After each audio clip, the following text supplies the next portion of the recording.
Ini Facebook pakai liquid apanya enak ya? Coba. Ininya bocor kan? Kamera rolling. Ganteng lesin dong. Anjing. Udah lah, yuk. Ya.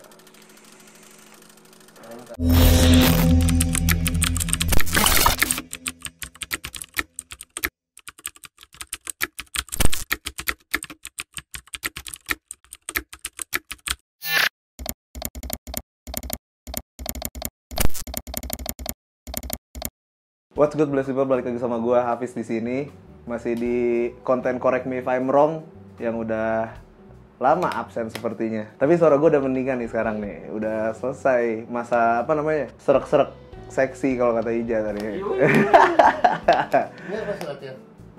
Aduh, gua masih latihan. Apaan ini udah rolling. Aduh, tolong, sorry banget nih. Emang banyak apa penonton bayaran yang nggak dikasih duit kayaknya deh ntar deh. Nggak kasih duit ya? Nggak usah lah. Oke, langsung aja. Gue sekarang pengen ngebahas tentang beragam penjara yang ada di dunia. Jadi kayak gimana sih penjara yang katanya kan orang yang pernah masuk penjara itu orang-orang terpilih katanya. Kata siapa juga gue nggak tahu deh. Pokoknya begitulah. Nah, gue bakal ngebahas tentang penjara-penjara yang ada di dunia, khususnya di Indonesia juga sih. Jadi ada beberapa penjara yang akan gue bahas kali ini. Nah, yang pertama nih, menurut laporan Global Prison Trend tahun 2021, di seluruh dunia terdapat 11 juta orang di penjara dan meningkat 8% dalam 10 tahun terakhir. Nah, pada tahun 2020, Amerika Serikat memegang rekor teratas dengan 2,1 juta orang mendekam di dalam penjara. Lalu disusul dengan China dengan jumlah tahanan yang diperkirakan sebanyak 1,7 juta orang di dalam penjaranya. Terus ada Brazil dengan 760.000 tahanan. Nah, di Indonesia sendiri masuk dalam 10 besar negara yang mengalami overcapacity untuk tahanan yang ada di dalam penjara. Hingga Juli 2021, menurut data Direktur Jenderal Pemasyarakatan, jumlah penghuni lapas dan rutan di Indonesia mencapai 271.231 orang. Anjir, banyak banget tuh orang jahat tuh. Indonesia ya? Tapi belum tentu juga sih, banyak yang nggak bersalah juga masuk penjara, ya nggak sih? Nah, dari 271.000 orang tadi, Indonesia hanya mampu menampung 132.000 orang di dalam lapas. Jadi dari lapas yang tersebar di Indonesia ini cuma mampu menampung 132.000 orang. Tapi sekarang ada 271.000 orang. Buset. Over. Wah, gokil sih. Tidur di mana ya? Nggak tahu deh. Ya, mungkin ada yang tidur di kolong meja. Tapi nggak tahu deh gue. Tapi kayaknya kalau di lapas-lapas yang tipikor tindak pidana korupsi ada meja deh. Bagus itu mah. Emang bagus? Yang gua di mata Najwa bagus. Oh iya. Nah, tapi nih gue mau ngebahas lapas yang pertama nih, lapas di negara kita sendiri, lapas di Indonesia, yaitu lapas kelas 2A Banjarmasin di Kalimantan Selatan. Kenapa gue pilih lapas ini? Karena ini pernah masuk di CNN, cuy. Jadi lapas ini pernah memecahkan rekor sebagai lapas terpadat di Indonesia. Gokil. Itu lapas ini nih, lapas kelas 2A Banjarmasin di Kalimantan Selatan. Nah, over capacity-nya sampai 550%, lu bayangin. Gokil. Kata kalapasnya nih, namanya Porman Siregar. Beliau bilang lapas pimpinannya kini dihuni 2.135 warga. Dan kapasitas aslinya hanya 366 orang.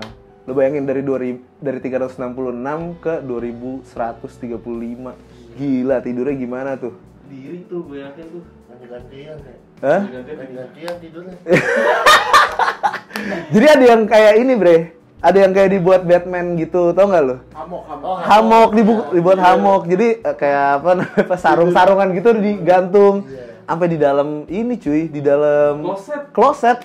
Jadi lu kalau kencing misalkan nih, kalau kencing set, di atas lu ada orang tidur anjing nih, dua tingkat lagi. Gue bilang itu namanya Batman, anjing. Nah, yang lebih parahnya lagi nih, petugas di lapas itu kurang lebih hanya berjumlah 40 orang. Jadi kalau biasanya setiap regu harusnya ada 25 orang nih yang jaga nih. Jadi kalau per shift lah ya, per shift harus ada 25 orang yang jagain satu lapas. Ini cuma 9 orang, Bre. Dengan kapasitas 2.135 warga binaan. Kalau lapas-lapas yang lainnya mungkin udah bagus kali ya, yang itu yang parah aja kali ya, Banjarmasin ya. Jangan masih. Banjarmasin Kalimantan Selatan ya. Gokil. Banyak cukong juga tuh di situ. Kalau- pikir bagus. Kalau kayak apa suka miskin gitu-gitu mah bagus ya. Assalamualaikum Bapak. Emang kata mata Najwa sih waktu itu sih bagus-bagus dalamnya anjir. Ada sepeda ini, iya. Sepeda yang bakal ini ya, kardio ya. Kardio gue bilang Ada anjing. AC-nya nggak sih? Ada sih kayaknya. Ada ya? TV Enggak. ada. Shower. Iya, gue bilang gak jelas nih apaan nih lapasku bisa begitu ya. Makanya lu jadi pemimpin lah Disulap. supaya bisa. Ya, kan di sana dia butuh kenyamanan juga cuy. Ya, tai. Terus yang 2.000 orang tadi nggak butuh kenyamanan dan keamanan. Iya. Gimana? Nggak bisa beli ini, nggak mampu kali belinya. Beli apaan? Beli AC, beli AC. Beli AC, oh nggak mau beli. Beli itu ya? Belilah kalau AC mah, emang ada AC? Mana penjara boleh pakai? Nggak boleh, nggak boleh lah gila lo. Udah ada next. Nah sekarang kita terbang ke Filipina nih di South Cotabato. Nah penjara Cotabato di sisi selatan Filipina ini nih adalah salah satu penjara paling padat di dunia. Isinya nih macam-macam kejahatan nih, ada pembunuh, ada pemerkosa, ada pengedar narkoba. Terus ada yang bersalah maupun yang nggak bersalah kayak tadi gue bilang. Jadi di penjara itu ada yang bener-bener salah dan ada yang lu emang disalah-salahin aja biar masuk ya nggak sih. Nah penjara ini dirancang hanya untuk 600 tahanan doang nih. Tapi lebih dari 2.000 narapidana dijejalkan ke dalam sel seukuran kotak sepatu. Jadi kotak sepatu itu cuman kiasan aja, mungkin nggak sekotak sepatu kan literally segini ya kan kali. Kaki doang itu yang masuk. Iya kaki doang anjir, tapi Nyender dah. ya ntar banyak lah ada video-videonya yang gue tampilin, emang parah banget sih Filipina juga nih. Ini yang lebih parahnya lagi nih, selain penjaranya udah sesek dan gak ada harapan untuk perbaikan karena para narapidananya nih bahkan belum dihukum. Jadi lu belum dihukum aja lu udah dimasukin penjara, bre. Lu belum Asal masuk aja ya. Iya, masuk aja. Ini karena kenapa? Karena berkat Presiden Duterte tadi terhadap narkoba. Jadi sistem peradilan Filipina benar-benar kewalahan nih gara-gara si Presiden Duterte tersebut. Emang iyalah ngaco banget si Duterte. Nah, alih-alih hanya menempatkan mereka di balik jeruji, ribuan orang yang dituduh dipaksa untuk menunggu putusan bersama dalam kondisi yang tidak manusiawi, yaitu ruang yang sangat sempit, suhu yang panas karena di negara tropis, air yang tidak mencukupi, dan yang terburuk penjara yang diperintah oleh para narapidana. Jadi penjara ini diperintahnya sama narapidana. Si sipir-sipirnya ini udah angkat tangan tuh, bre. Saking penuhnya. Saking penuhnya. Napi-napi yang lain yang berkuasa lah. Iya. Jabatan di situ. Penjaga-penjaga ini nggak bisa ngendalin masa tahanan nih. Akibatnya penjara didominasi oleh hierarki dan relasi kekuasaan. Bahkan nih pada tahun 2017, sebuah serangan kelompok bersenjata pernah menyebabkan para napinya kabur nih dari sini. Jadi itu lapas diserang dari luar, napinya pada kabur. 150 narapidana kabur dari itu lapas, bre. Menurut surat kabar Philippine Star, kejadian ini adalah kejadian ketiga yang terbesar dalam 10 tahun di Filipina nih. Jadi pada tahun 2007, lebih dari 40 napi juga pernah kabur dari sana. Nah, next. Lanjut kita terbang ke Venezuela, ada La Sabaneta. Nah, La Sabaneta ini terletak di wilayah barat kota Maracaibo atau Maracaibo. Negara bagian ini juga menjadi penghasil minyak bumi terbesar sekaligus sebagai daerah paling kaya di Venezuela. Tapi, korupnya sistem penjara di Venezuela berimbas pada diskriminasi yang diterima oleh para tahanan. Mereka yang nggak punya uang atau jabatan, yang mana merupakan mayoritas populasi tahanan terpaksa tidur di koridor penjara atau tempat-tempat yang nggak layak. Nah, sedangkan sel yang seharusnya mereka tempati diberikan kepada napi yang berfulus atau yang punya jabatan tinggi nih. Jadi pejabat memang berfulus, sama aja sih kayak di negeri Wakanda, ya nggak sih? Iya. Iya kan ya? Negeri Wakanda begitu tuh. Negeri Wakanda juga begitu dah kayaknya deh. Jadi gembel lah kayaknya. Iya. Yang punya uang jadi pakai shower. Iya Ada anjir. sepeda yang di tempat. Iya ada laptop, iya katanya buat kerja. Nah penjara La Sabaneta ini ditempati oleh sekitar 3.700 napi. Anjir nih makin banyak aja nih. Padahal kapasitas yang dapat mereka tampung hanya 700 tahanan. Jadi 3.000 kemana tuh? Digila. Gue nggak mau gue yang penjara yang ini deh. Kagak. Aduh, apa? Nangis nggak lu di sini? Aduh, mendingan bunuh gue aja lah langsung lah. Jangan gila maksudnya. Nah selain itu sipir yang ada sebenarnya hanya untuk mengawasi 150 orang aja. Lu gila, lu sipir yang datang cuma buat ngawasin 150 orang. Para petugas di sana juga nggak mengatur aktivitas harian para tahanan. Jadi lu mau keluar malam-malam bebas, lu nggak mau tidur bebas, lu main ke kamar teman lu bebas mungkin ya kan. Keluar. Nggak tahu deh gue kalau beli makanan keluar. Gue nggak pulang lah ke situ, ngapain anjing. Di kos-kosan. Iya. Tapi pasti ada yang mati tuh tiap hari tuh nggak ya? Ada nggak ya? Nggak tahu. Ada aja sih, sakit. Nah, pada awal tahun 1994, sekitar pukul 10 waktu setempat, pernah terjadi baku tembak. Jadi, para tahanan tersebut ngeklaim bahwa ada 2 kelompok yang terlibat dalam insiden ini nih. Dan salah satu diantaranya adalah yang mau ngebakar nih lapas nih. Anjir, ekstrim, gue bilang, gokil. Nah, akhirnya kebakaran pun kejadian. Api menyebar dengan cepat ke wilayah lain penjara tersebut. Ketika napi lain yang nggak terlibat pengen nyelamatin diri, kelompok tersebut menembaki mati mereka yang berhasil lolos. Jadi lu nggak boleh keluar, lu harus mati di situ di dalam lu. Yang ngebakar nembakin nih dari belakang. Oke, kita harus lari cepet-cepetnya tuh. anjing, sadis banget. Kan harusnya kan kalau sesama napi kan solid ya. Gue mau ini nih, mau ngebakar nih lapas misalkan. Ya kan, terus habis itu ntar kita keluar bareng-bareng ya. Ini kagak, anjing, buat dia doang.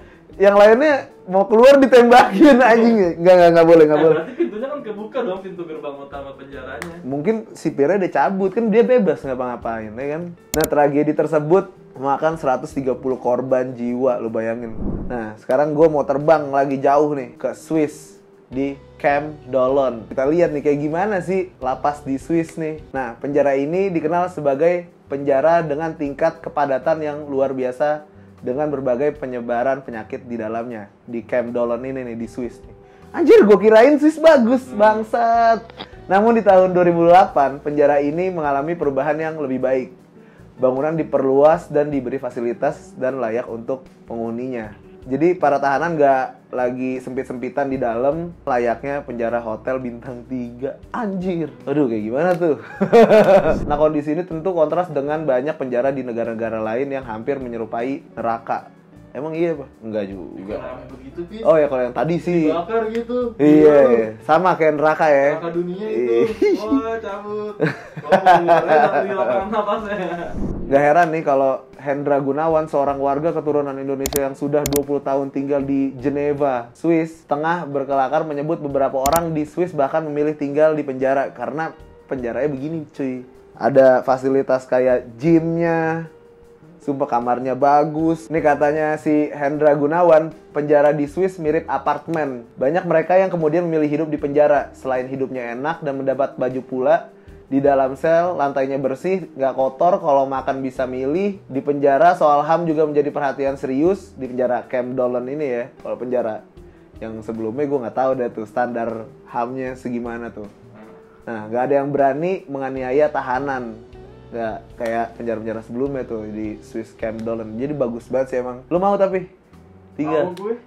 Di sini makanan dikasih. iya sih, orang bagus banget, anjir. Ngaco. Iya, bagus banget, bagus banget. Kayak di Mares ya, Apartemen ada. Kalah Mares kayaknya. Iya. Mares mah. Ah, cuau Mares mah. Skip, next. Nah, sekarang kita terbang ke Austria, ke Lapas Center Leoben. Nah, penjara ini dibilang penjara bintang 5. Kalau tadi penjara bintang 3, ini penjara bintang 5 nih. Penjara bintang 5 tersebut merupakan kreasi arsitek Joseph Hohensin. Jadi kalau lo tahu tuh arsitek terkenal gila, sob. Lu googling aja lah, gue malas ngejelasinnya. Nah, penjara ini selesai dibangun pada November 2004. Penjara yang hanya dapat menampung 205 narapidana ini langsung habis dipesan. Jadi, ini penjara bisa dipesen. Lu bayangin, anjir. Kayak hotel. Udah. Iya. Nggak ada yang bisa berbicara tentang mewah dan memang bukan soal uang, tapi keinginan positif menciptakan sebuah arsitektur bangunan untuk kehidupan yang lebih menyenangkan. Kata si Joseph Hohensin ini nih. Nah, ada 2 tulisan di sekeliling penjara. Tulisannya kayak gini, semua manusia dilahirkan bebas dan sama dalam martabat dan hak. Dan setiap orang yang dirampas kebebasannya harus diperlakukan manusiawi dan martabat yang melekat pada manusia harus diperlakukan secara hormat. 2 kalimat ini diambil dari perjanjian internasional tentang hak sipil dan politik. Jadi, ini gue setuju nih kalau yang kayak begini-begini nih. Mau lo? Gue sebenarnya nggak mau masuk penjara, Fis. Tapi kalau emang gue jadi homeless di sana, gue lebih milih di situ. Iya sih, Austria nih. Jadi buat homeless, lo kalau mau jadi homeless, ya lu mendingan ke Austria ya, lu nyopet kek, masuk penjara, udah enak. Masuk sini tapi. Iya, masuk sini tapi jangan sampai yang lain. Kalau nyasarnya lain lah. Nah, Joseph Hohensin ini membuat bangunan dengan tata letak ruang berkonsep seni yang memenuhi standar tertinggi di Austria. Semua itu jauh dari estetika penjara tradisional yang biasa kita ketahui nih, yang Bronx lah, yang jorok, bau, kotor, banyak kejahatan di dalamnya. Ini beda banget, 180 derajat. Nah, yang terakhir gue bakal bahas tentang lapas yang paling serem katanya di dunia nih. Tapi bukan Alcatraz. Alcatraz emang salah satu penjara paling dikenal dan ditakuti di dunia.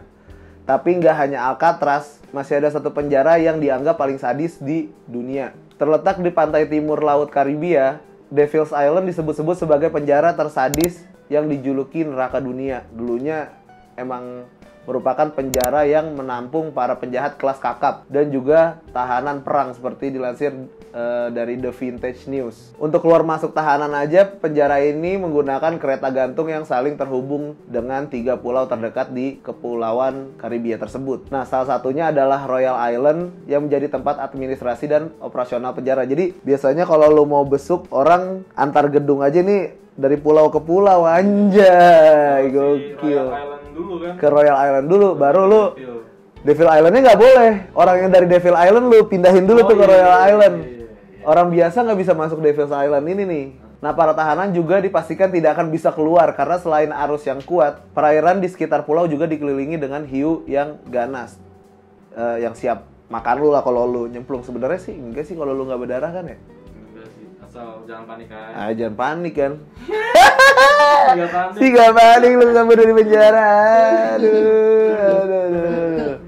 Nah, parahnya lagi, dulu para tahanan di penjara ini dimasukkan ke dalam sel yang penuh sesak yang ukurannya tidak sebesar kamar mandi. Lu bayangin tuh. Nggak tahu sih kamar mandi rumah siapa dulu nih. Kamar mandi rumah gue kecil, ya nggak sih? Nah, selain itu, salah satu ruangan khusus penjara sangat gelap dan tahanan dilarang untuk berbicara dengan tahanan lainnya. Jadi lu di sana diem-diem aja itu selama berbulan-bulan katanya. Bisa gila itu. Bisa gila makanya. Nah, nggak sampai situ doang. Bagi mereka yang melanggar aturan nih, narapidana akan dimasukkan ke dalam sebuah lubang sedalam 12 kaki atau 3,5 meter dengan jeruji besi di atasnya. Kapten Alfred Dreyfus merupakan salah satu tawanan paling terkenal yang pernah dipenjara di Devil's Island ini nih. Si Dreyfus merupakan perwira militer Prancis yang dihukum yang berkhianat membocorkan rahasia militer Prancis kepada Jerman pada tahun 1894. Nah, ia pun harus menjalani hukuman seumur hidup di penjara tersebut, namun karena tuduhan tersebut tidak terbukti, Dreyfus akhirnya dibebaskan pada tahun 1906 seperti dikutip dari majalah History. Lumayan, 12 tahun. Nah, meski dikenal sebagai penjara paling sadis, ternyata ada satu narapidana yang berhasil lolos dari penjara tersebut. Namanya adalah Bell Benoit. Jadi si Bell Benoit ini berhasil kabur dengan membantu sebuah perusahaan film saat mengunjungi Devil's Island. Nah, ia berhasil menyelinap dan sembunyi di perahu rombongan kru film tersebut dan kemudian lari ke Amerika Serikat. Anjir, hoki. Gak lama setelah itu, pada tahun 1838, Bell Benoit menerbitkan buku yang berjudul Dry Guillotine. Dry itu apa? Dry, kering ya. Guillotine itu kan, tau gak lo, pisau. Guillotine itu pisau yang pala lo dimasukin. Kalau di Paris tuh ada hukum pancung gitu. Itu namanya pisau guillotine tuh. Nah, dalam buku tersebut dia cerita tentang sadisnya penjara Devil's Island ini nih. Tapi semenjak ditutup pada tahun 1953, Devil's Island pun berubah menjadi destinasi wisata bagi wisatawan. Tapi dari ketiga pulau tersebut, wisatawan hanya boleh berkunjung ke Royal Island. Kalau Devil's Island, wisatawan nggak boleh tuh. Jadi Devil's Island-nya masih tertutup sampai sekarang. Nggak diketahui secara pasti kenapa Devil's Island ini terlarang untuk dikunjungi, yang pasti berkaitan dengan keselamatan katanya gitu. Jadi lo mau di penjara yang mana nih? Kalau lo di mana? Gue di Swiss lah. Hah? Cuma kalau gue jadi homeless di sana ya gue Iya. milih masuk penjara situ sih. Iya, jadi jangan takut untuk masuk penjara nggak? Bohong. Bercanda. Jangan sampai lah ya. Jangan sampai. Nah, kalau di luar kan mereka memperhatikan HAM-nya ya, kayak di Swiss, kayak di Australia gitu ya. Nah, terus kalau misalnya kayak di Indo aja deh, itu menurut lu mengikuti HAM di Indonesia nggak sih? Kalau menurut standar kayaknya ada beberapa yang udah enggak juga sih. Gue nggak tahu sih, gue nggak pernah soalnya kan. Anjir. Enggak, yang dia dulu lihat di kelas 2 Oh kalau yang tadi itu mah enggak lah, nggak sesuai standar lah, gila lo. Standar HAM ya. Iya lo, ada yang tidur di toilet gitu, lu gimana? Terus kenapa nggak ditindak ya? Mungkin sudah, tapi kan ini kan kita kan nggak tahu ya kan, Pak Yas. Oke Pak Yas, ya kan, tolonglah itu narapidana lah di, khususnya tipikor sih gue. Kenapa dia bisa begitu? Dibikin gimana sih? Dibikin, maksudnya selnya bisa mewah-mewah begitu, oknum nih kan. Tipikor Indo apa Wakanda? Tipikor Wakanda. Tipikor Wakanda. Iya. Masa ada ya yang begitu ya? Anjir. Gila, udah segitu aja lah. Jadi menurut kalian penjara paling sadis itu di negara mana? Kalau kalian punya referensi penjara yang lebih sadis lagi, tolong komen di bawah. Kalau ini versi kita aja. Kalau gue sih tetap pengen di rumah, nggak mau di penjara gue, nggak kayak kameramen gue tuh maunya di penjara dia. Anjir. Pasti gue di mana di pinggir. Ini gue anak taman. Di sidewalk lah, Iya. trotoar aja. Oke, segitu aja. Gue habis di sini. I'm signing out and peace.